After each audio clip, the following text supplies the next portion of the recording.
Hi, Sean. Just because I had two emails from you, I thought I would address them both in the same video. Again, rather than typing it out, I think it's kind of easier, and maybe your understanding is a little bit better when I talk about it. But just let me know if this isn't working for you. You want me to type it out? That's fine too. I'm not trying to be fast and loose with this. I just, um, it's tough doing things online, and um, hopefully this clears it up. Okay, so for supply and demand and the law of supply, um, what we're saying here, it's not that the to be correct here, it's not that supply increases as the price increases, but rather it's the quantity supplied. So you have to add both words, quantity and supplied, um, because those refer to particular points on the demand curve. Try to go over here. Again, this is just an article I was reading, so I don't care about handwriting it here. Right, so if I were to draw this out, and there's my supply curve, each of these are referring to quantity supplied points. So we're saying here that the quantity supplied is 100 when the price is a dollar. That would be how much the seller would be willing to provide, willing to sell. If the price was a dollar, they'd be willing and able to sell 100 units. When the price is $2, maybe they're willing to sell 250 units. Okay, so now let's go back to your question.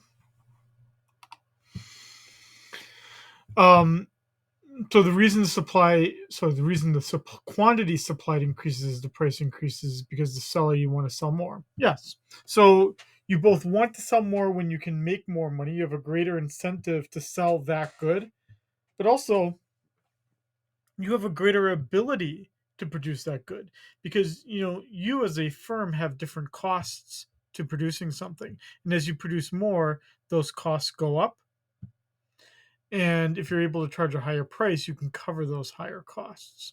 So that's the first part of this. Now for the law of demand.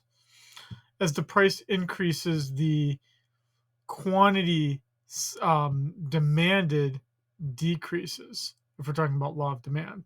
So let's go back to this. So far we can say law of supply, as price rises, quantity supplied rises.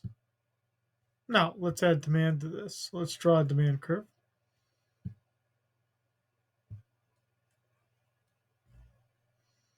Okay.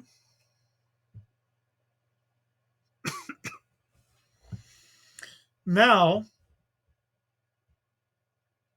when the price is $3, the quantity demanded, let's say, is 50 units.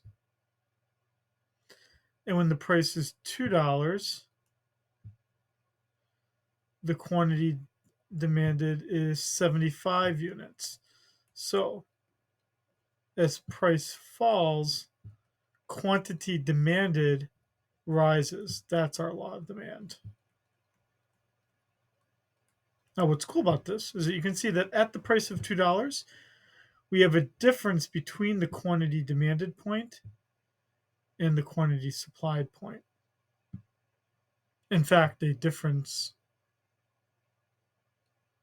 of 175 units of excess supply over demand. So I hope, for the law of demand, it's your willingness as a consumer to buy the item. So as the price is going down, you want to buy more of that item, not only because it's cheaper, but because you're also substituting towards it. Okay, so I hope that helps you understand these questions. Let's go to this now. So for car sales, um, so now what we're talking about here, again, I'm just going to reuse this article.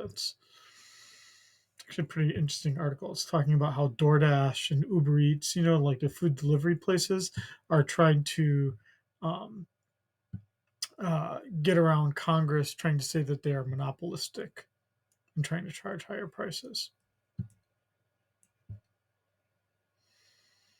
So what we're saying here, so if this is the cars market, what we're saying is that because of the chip shortage, it's going to reduce the supply curve. At the same time, we've got the original demand curve. So the original equilibrium, let's call it Q original and P original. So this is the original equilibrium price, original equilibrium quantity. Um, Now we're saying that people are buying fewer new cars for a variety of reasons, maybe lack of access to them or something along those lines. Um,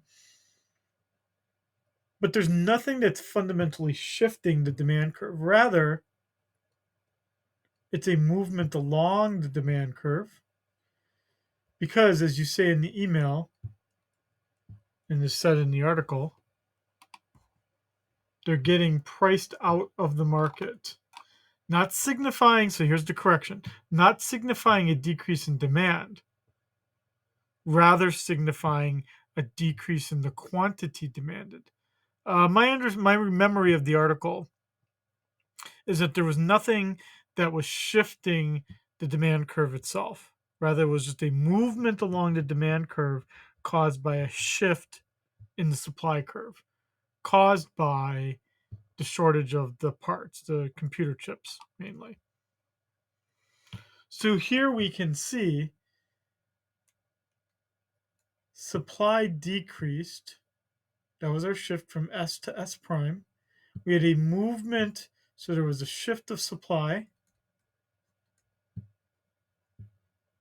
We had a movement along the demand curve. Again, very distinct difference between shifts versus movements. Shift versus movement. And as a result, we had an increase in the equilibrium price and a decrease in the equilibrium quantity. Okay, Sean, I hope that helps. If it leads you to more questions, just ask away.